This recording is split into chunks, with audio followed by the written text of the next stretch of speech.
seat is inclined at a 30-degree incline. And the reason they did that, from my understanding, is so that your heart is closer to your head. So when you pull G-forces, the differential there, your heart can supply more oxygen to your head to keep you awake longer under extreme G-forces. Okay. Well, that makes you kind of sit with your knees up, and that makes everything harder too when you need to do that. Other things we were talking about before. So that doesn't. We go 100 gallons a minute. When you sit full burn, it's 100 gallons a minute. So they're running hours. No, I actually put off. I just got a text from somebody who's at Sims. It seems like technical glitches. Turn the lights on if possible. So they just started? The light in here we can turn off. Yeah. That way your pictures will probably come out. Oh, much better. Thank you. And we'll see better. he'll be up at burner a couple different times, and so we can kind of rotate people around to make sure everybody gets a good shot.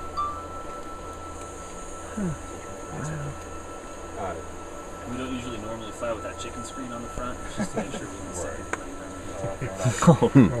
see everybody. Safety first.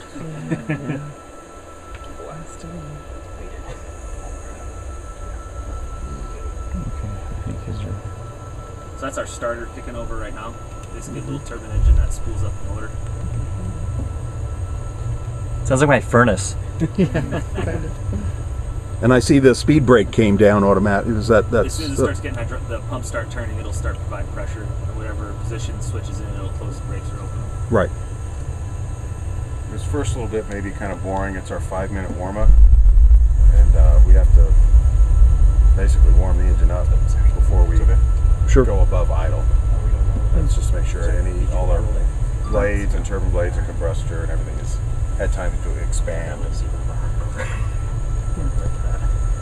And then when we shut down, we'll have another 5-minute cool down as well.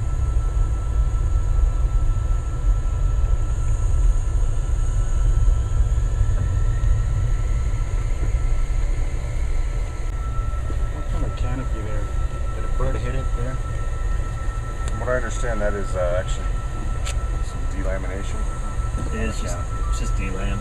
The way the canopy's built is it can actually take they did what we call a frozen chicken test. Oh, nice. We have 320 and 520 knot canopies. We generally fly with 520 knot transparencies, so at 520 knots, it could take a bird strike, and the way the canopy is designed, it'll flex inward, and then it'll pop back out.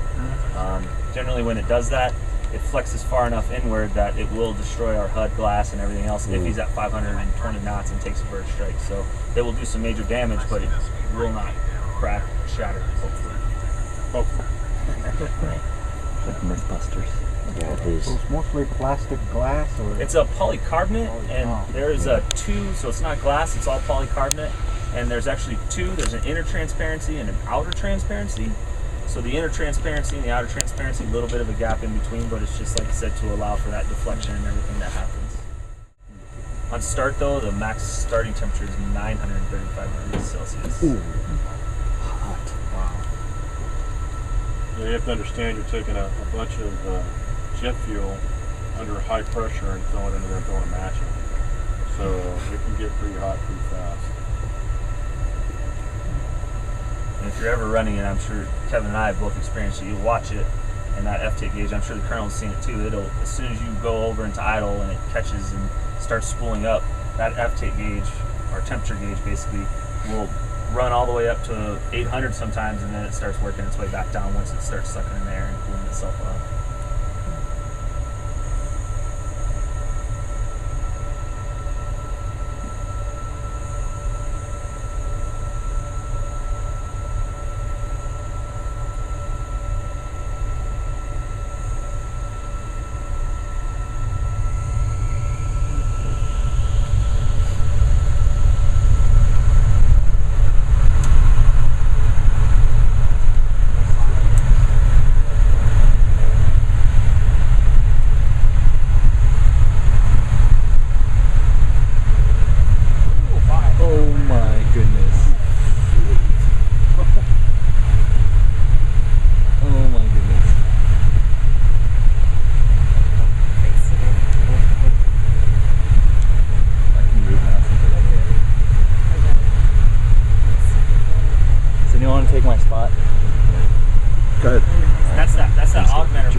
somebody else wants to get in there. There's actually a insulation in there.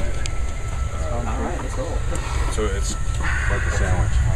We have kind of this perforated metal here. That's around the wall. Inside there, there's been insulation.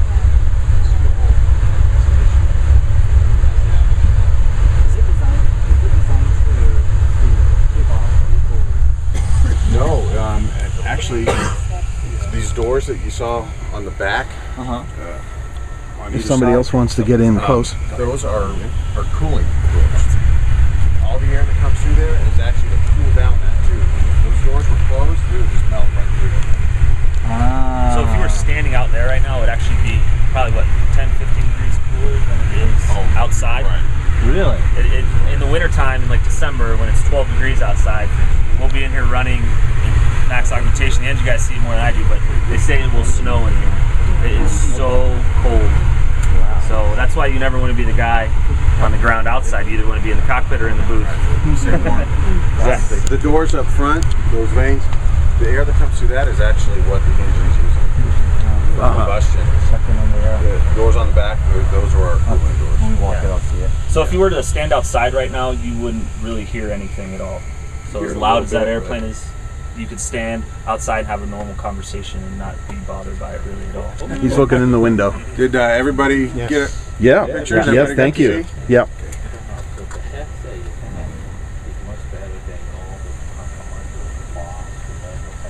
Oh, it's different. So now he needs to cool down for 5 minutes. Right. This will be our 5-minute cool down. And then we can step back out there if everybody would like to. Yeah.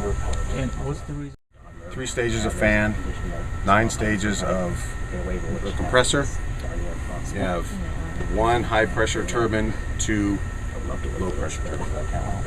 So 2 low pressure turbines. And then there's fan blades, and as you get down to the compressor sections, as I'm sure some of you know, the fan blades are super small. I think what's the smallest one? About an inch. About an inch tall, and they're all titanium. Is that correct? They're all titanium fan blades.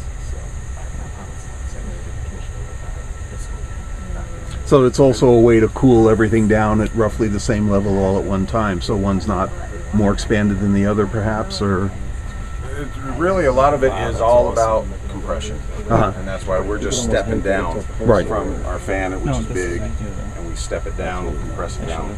Gotcha. That amount of space. Well, you could always just And actually, this is the core, like the center part of our engine is pretty much the same as what you would see on a C5. Built same manufacturer. I mean, I could go work on that. The only difference is the C5 has no augmenter and a giant fan, where our fan is smaller. So I mean, even it's identical to what you would see on United Airlines plane or Southwest or something like that. Just the difference is the size of the fan. Yep. And that's where actually the power comes from.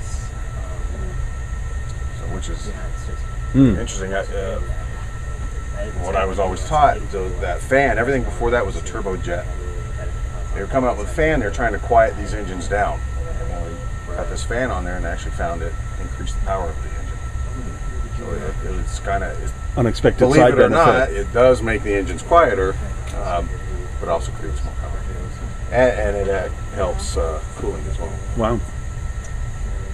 Yeah, it's pretty cool when crew chiefs, we jump down the intakes after every flight, and the engine guys do it quite a bit. But on the very front part of it is just a case basically, and they're solid; they don't move. But on the back side of them, they have vanes that basically they can move, and they move with the airflow, I believe, to direct the airflow. Right. So they help increase the maximum amount of airflow. So the engines are super high tech, just in the amount that goes into it. How can you tell the age of the engine? The age? Yeah. They obviously when they're manufactured, but I mean, As far as how old? Yeah. It gets kind of weird for us because at the end of the day, when these jets fly, we take a computer out there and we download it. And it gives us the information. And we actually track our engines in what we call TACs, which is a total accumulated cycle. When the pilot goes from idle to full power back to idle is 1 TAC. And after he does that 4,000 times, that engine goes in and gets torn apart. Oh, we tear it down to nothing and we rebuild it. So these engines may have, I guess, I mean, they've been around since the 70s when but they've just been rebuilt so many times.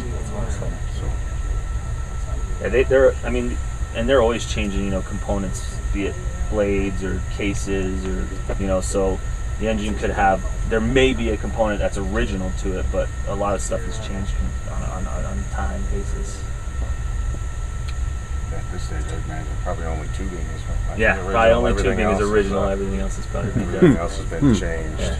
GE is constantly giving these guys like, you know, mods, so they find something they're like, oh, you know, we need to mod this, so we have like C mod and B mod motors, and that would be something Kevin would know all about. I just know they're called different mods of motors. I don't know if it necessarily increases power, but it's just changing components. Right. Sometimes might be longer life. Right. That's capability. what they're shooting for. We're on our C mod right now, so it's our third, and it's actually a really good engine. It has its, you know, everything has its issues to start with, but this C mod, we're leaving them in the jet for a long time now. I mean, we pull them out for the phase docks. Yeah. And other than that, we can leave it in there, and you know, you have pumps break and stuff like that, but the engine itself, internally, the compressor, the turbine, combustor, that stuff is actually really impressive. They're lasting a long time.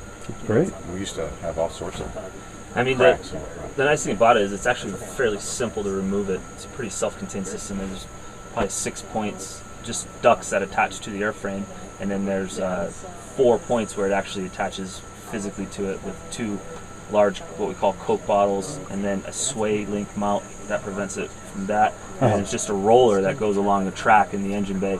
You put it on what we call our skate mount, and it rolls all the way up to the intake, and then you install everything else. Wow. So we can step back in the bay. Sure. Very quickly. Because it hasn't been that long since you went to augmented. Put your hand up here, touch the outer blades, or excuse me, the outer flaps. Wow. And, Wow. Even the inner ones. Yeah. Holy cow. Wow. Yep. Okay, that'll go. Yeah, that's what that fan's doing for. Yeah. Nope, my knees aren't good enough to duck walk under there.